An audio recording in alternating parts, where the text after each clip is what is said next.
लोग कहाँ से आए थे? कुछ गड़बड़ तो जरूर है हमारी तारीख में। वहां से कोई औजार नहीं मिले। लोग हैरान मिस्र के बाद मुझे किस चीज ने सबसे ज्यादा हैरान और परेशान कर दिया है? साइंस और टेक्नोलॉजी का कोई नाम और निशान ही नहीं था। एक तरफ साइंस कहती है कि इंसान का कद हमेशा से यही 5-6 फुट ही रहा है। अस्सलाम वालेकुम, मैं आसिफ खान उमन और आप देख रहे हैं मेरा यूट्यूब चैनल उमन क्लब। अगर आप उमन क्लब पर नए हैं तो सब्सक्राइब करें, बेल आइकन को प्रेस करें ताकि हमारी नई वीडियो आप तक बर वक्त पहुंच सके।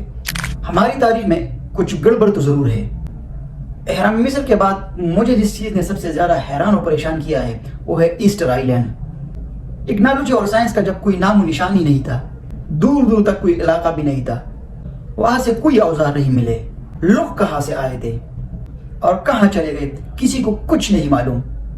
एक तरफ साइंस कहती है कि दुनिया में इंसान का कद हमेशा से यही 5-6 फुट ही रहा है, यानी 5-6 फुट से ज्यादा इंसान का कद कभी बड़ा था ही नहीं। लेकिन दूसरी तरफ अगर आप हैरान मिस्र और ईस्टर आइलैंड के बारे में गहराई से पढ़ ले तो बंदा फिक्र की गहराइयों में होतजन हो जाता है, क्योंकि ये चीजें ईस्टर आइलैंड के बारे में अब भी मौजूद है। ज्यादातर दोस्त शायद नहीं जानते होंगे, सो इनकी रहनुमाई के लिए बताता चलूं कि ईस्टर आइलैंड दुनिया की एक ऐसी जगह है कि जहां पर तराशे गए पत्थरों के बड़े बड़े और अजीम मुजस्समे मौजूद है। अब यहाँ मसला ये नहीं कि ये मुजस्समे कैसे बनाए गए, बल्कि मसला दरअसल ये है कि ईस्टर आइलैंड के आसपास ऐसा कुछ भी मौजूद नहीं कि हम उस तरफ अपनी तवज्जो मरकूज करें। यानी अगर ये कहा जाए कि ये दुनिया की तन्हा तरीन जगह है तो हरगिज गलत नहीं होगा, क्योंकि यहाँ से करीब तरीन जजीरा 2000 किलोमीटर के फासले पर है। मैं फिर से दोहराता चलूं, 2000 किलोमीटर दूरी के फासले पर है। इसके बाद हम हरगिज ये उम्मीद नहीं रख सकते कि यहाँ ये तराशे गए पत्थर कहाँ से लाए गए होंगे, क्योंकि ये फासला हमारे पेशावर से दुबई तक बनता है। इसके अलावा आसार कदीमा वालों को समंदर के नीचे भी ऐसा कुछ नहीं मिला जिसकी बुनियाद पर हम कह सके कि यहाँ कुछ लोग ऐसे आबाद थे जो कि बहुत ही ताकतवर हुआ करते थे, क्योंकि ये तराशे हुए पत्थर बहुत ही वजनी है, क्योंकि एक एक पत्थर का वजन 200 से लेकर 270 टन तक है, यानी आम गाड़ियों से इसका वजन बहुत ही ज्यादा है। ये पत्थर आज भी मौजूद है, लोग इनको देखने के लिए दूर दूर से आते हैं। लेकिन हैरानी की बात तो ये है कि यहाँ ऐसे तराशे गए पत्थरों की तादाद 400 के करीब है। इस तस्वीर में आप एक सैंपल देख सकते हैं। अब ये लोग कोशिश करते हैं कि इन पत्थरों को हिलाए, लेकिन एक बंदा तो क्या 10 बंदे भी मिलकर इन पत्थरों को नहीं हिला सकता, क्योंकि ये बहुत ही वजनी है।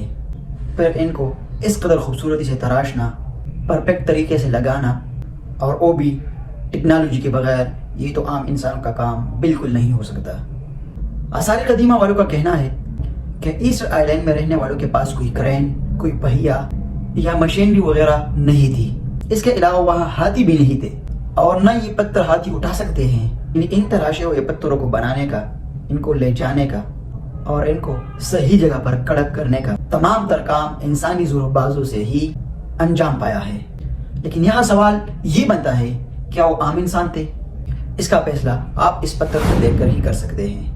यानी दुनिया में बाज राज ऐसे भी हैं जिनके बारे में हम सही तौर से नहीं जानते। ईस्टर आइलैंड को 1722 में पहली बार दरियाफ्त किया गया था। इस जजीरे को जब पहली बार इंग्लिश रिसर्च टीम ने देखा तो इस आइलैंड को देखते ही हैरान रह गए, क्योंकि तनी तनहा 400 के करीब इतने बड़े पत्थर तराश कर बनाना और फिर इनको लगाना यकीनन हैरान कर देने वाली बात थी। पहली बार जब यहाँ रिसर्च टीम आई तो वो लिखते हैं कि इन तराशे हुए पत्थरों के मुजस्समे देखकर हम हक्का बक्का रह गए, हैरान रह गए, क्योंकि इन सिंपल लोगों के पास भारी मशीनरी तो दूर की बात, सिंपल सादा मशीनरी भी नहीं थी। तो अब सवाल बनते हैं कि इन्होंने इतने बड़े बड़े मुजस्समे कैसे बनाए होंगे।